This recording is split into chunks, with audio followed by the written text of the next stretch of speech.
Well, welcome to another edition of GW Unspoken, where we discuss stuff we don't typically talk about, but probably should. And we're here, sleep, the real MVP of health. We're here, episode 4. Ready for this? Teenagers? You ready for this, adults?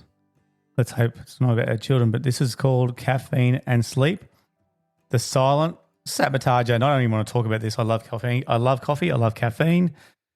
Doing research for this really hurts, so I'm going to have to practice what I preach here. So, I wonder what you're thinking out there. Are you thinking the same thing? You're probably skipping episodes and changing to a new podcast. I get it. Look, we all love caffeine, coffee, tea, energy drinks. Our culture is built around it, But did you know caffeine might be one of the biggest culprits sabotaging your sleep? Believe me, I know this. You may think your afternoon cup isn't a big deal, but science says otherwise. I used to believe coffee didn't really affect me. I could drink a double shot espresso at 5 p.m. and still feel fine at bedtime. Or so I thought. I started tracking my sleep after I couldn't get to sleep for a few days, and even when I thought I was sleeping well, my data told a different story. My deep sleep was practically non-existent, and I was waking up groggy, even though I was like about 8 hours in bed. And it turns out my harmless caffeine addiction, so-called harmless, inverted commas, was actually a silent sleep thief. I'm not alone. There's a survey I read. There's actually 62% of people admitted to consuming caffeine within 6 hours of bedtime, and without really realizing how much it disrupts their sleep. Like, we think caffeine is just about staying awake, but it's actually about how well we stay asleep too. So, let's dive right down into why. What's the problem? The problem is that caffeine is a stimulant that blocks adenosine, the neurotransmitter responsible for making us feel sleepy. So we're going to be a neuro here. So this is the reasons behind. So think of adenosine as a sleep debt collector. It builds up through the day, making us increasingly tired. But when we consume caffeine, it binds to adenosine receptors and prevents our body from realizing we're actually exhausted. That's why you can chug coffee at 4 p.m. and still feel fine until you collapse later. And that later might be like 2 a.m. in the morning. So the problem? Caffeine has a lifespan of around 5 to 7 hours in our body.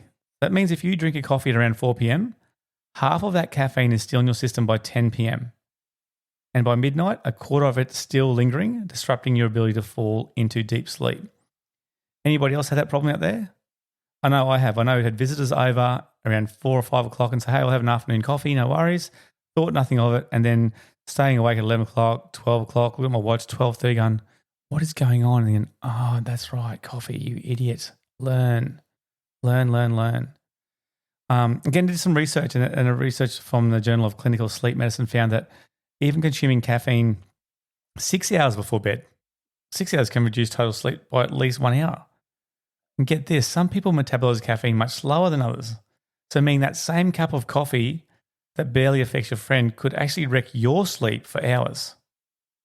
Another issue? Caffeine withdrawal. If you rely on caffeine daily, your body becomes dependent upon it. When caffeine wears off, withdrawal symptoms like headaches, irritability, and fatigue kick in. And that leads many people to consume even more caffeine to function, which traps them into that vicious cycle of poor sleep and increasing caffeine reliance. If you're a caffeine drinker, have you ever missed a cup of coffee, for example, and then realized 2 or 3 hours in your day, you're really annoyed and frustrated and thinking, why am I so wild? Or why am I so irritable? It's because we have that dependence on caffeine. It is a legal drug. All right? And don't think you're off the hook if you drink decaf. Decaf still contains around 2 to 5 milligrams on average of caffeine per cup, which isn't actually zero. So if you're particularly sensitive to caffeine, even that small amount can add up. Been to bed before and had decaf and wondered why you can't go to sleep? Maybe because there's still a bit of caffeine in there. So look, what's some basic solutions we can go through? So again, these are just suggestions. Have a crack at them, see if they work for you. Maybe it will, maybe it won't. Maybe you can actually help a friend too who may be struggling with sleep. So number one, set a caffeine curfew, a bit like our phone use. Set a caffeine curfew. Cut off caffeine intake at least 6 hours before bed. So ideally by 2 p.m. Make it lunchtime. If you need a boost in the afternoon, swap your usual coffee for a brisk walk, stretch, deep breathing exercises, all those physical things that don't have to be difficult or hard. Studies show that even 5 minutes of physical activity can increase alertness naturally without disrupting your sleep. That's pretty cool. Number two, be aware of hidden caffeine sources. Caffeine or coffee isn't the only culprit. Many teas, sodas, pre-workouts, especially those supplements, chocolate, even some pain relievers contain caffeine.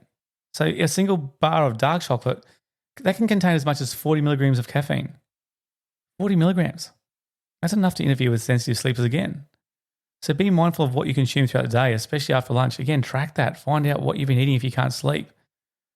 Maybe try a herbal alternative. If you love the ritual of a warm drink, switch to caffeine-free herbal teas like chamomile, valerian root tea.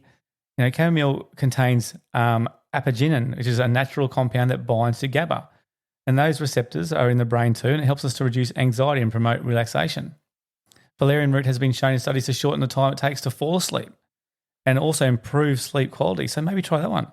That could be a great alternative. Here's another one. How about time your morning coffee for maximum effect? So don't be like me. Instead of drinking coffee immediately when you wait 90 minutes. Because when we wake up, again, we've talked about this before in episodes, our cortisol, which is that body natural alertness hormone, is at its peak. So drinking caffeine too early interferes with this process and can make us dependent on coffee rather than allowing our body to wake up naturally. Now, research is now suggesting that delaying caffeine intake until mid-morning, so around that 9:30 or 10, provides a more sustainable energy boost without messing with the body's, rhythm of their heart. So there's actually scientific evidence behind this stuff. If you're someone who's dependent on caffeine, maybe you can reduce gradually to avoid withdrawals. I had a checkup 2 weeks ago, or it was a week ago actually, and someone said to me, the doctor said your adrenals are shot, and I'm like, well, I don't feel like stressed.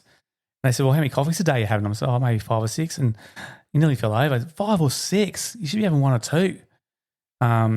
And gave me some drops to have to try and stop the adrenals and that kind of stuff. And I said, can I take this with coffee? And he didn't really find a sense of humor with that. So anyway, another story. But if you rely on your caffeine daily, if you cut off suddenly, it can actually lead to those withdrawal systems, which I talked about, like headaches and fatigue. So those symptoms can come upon you really hard. So instead of quitting cold turkey, maybe just gradually reduce that intake and replace it 1 caffeine or caffeinated drink per day with a non-caffeinated alternative. Swapping 1 coffee for a decaf version which is low in caffeine, or a herbal tea maybe can make the transition smoother while still allowing for that comfort of your daily routine of that hot drink. How about this one? I've tried this before. Use magnesium for better sleep. It's a natural muscle relaxant, so it counteracts the stimulating effects of caffeine. So magnesium helps regulate the body's stress response system, so it promotes relaxation and deep sleep. Foods high in magnesium include almonds, spinach, bananas, pumpkin seeds. You can get a supplement if you like. So if cutting caffeine is difficult, maybe if you ensure you get enough magnesium, it might help mitigate some of those negative effects on sleep. I got one more for you. How about experiment with caffeine-free days? So once you've started weaning off caffeine, maybe try a caffeine-free day. So try going 1 or push it out to 2 days per week without caffeine and see how your body reacts. Many people notice they feel less anxious and more hydrated and even sleep better when they take caffeine breaks. So take that challenge with a friend, see how you go. See if you can get the most irritable if you do it straight up and go cold turkey. I don't do that. All right, here we go. Here's your 3 calls for action again. The journal entries, we talk about writing things down. They become more solidified in our brain and bodies and more chances of action. So that's why we have a call to action. That's why we have our journal reasons, behind our journal. So number 1, track your caffeine intake for 3 days. All right. Again, we like doing things in threes. Our brain usually remembers things in threes. So track your caffeine intake for 3 days. How close to bedtime are you consuming that caffeine? And do you notice any patterns in your sleep quality? So write them down. Be honest with yourself. If you don't think things got caffeine, research the foods you've had throughout the day. You might say, I haven't had coffee today, or I haven't had a Red Bull or a V today. Why is it doing this? Maybe it's in part of your food. Maybe you've consumed some chocolate. Number 2, experiment with reducing caffeine after 2 p.m. So to try switching to a non-caffeinated alternative and note any changes in how quickly you fall asleep and maybe how rested you feel in the morning. So how that compare and contrasts. Okay, so nothing after 2 p.m., try that. And if that doesn't work, maybe have a lunchtime coffee is your last one you have, around 12:30. All right, and the last one, number 3, identify one new non-caffeinated habit that could replace your afternoon coffee. So could it be, it can be like a caffeine-free herbal tea or more water or lemon water or something like that, but could it be, can you get a little power nap in there, or could you have a short walk or a walk with the dogs or something that we get outside in nature? Just try something different to break that caffeine addiction, because as we know, caffeine can affect your sleep. Thank you for joining us for this episode 4 of GW Unspoken.